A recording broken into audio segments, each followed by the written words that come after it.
બાનાખત agreement to sale એટલે શું? પાનાકત બે પ્રકારના હોય છે. રજિસ્ટર્ડ, જે સબ રજિસ્ટર કચેરીમાં થાય છે. નોટરાઇઝ્ડ, જે નોટરી સમક્ષ થાય છે. બાનાખતનો કરાર 300ના સ્ટેમ્પ ઉપર કરવાનો થાય છે.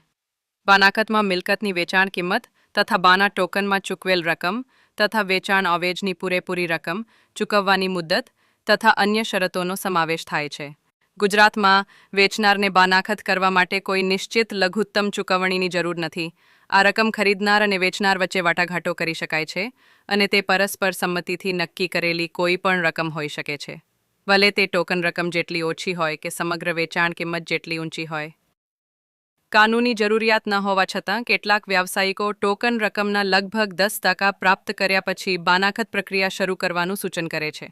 બાનાખતની શરતોનું પાલન ન કરવા બાબતે વેચનાર અથવા ખરીદનાર પક્ષકાર બાનાખતની શરતોનો અમલ કરાવવા વિરોધી સામા પક્ષકારને નોટિસ મોકલી શકે છે અને ત્યારબાદ નામદાર સિવિલ કોર્ટમાં ન્યાય મેળવવા કેસ દાખલ કરી શકે છે.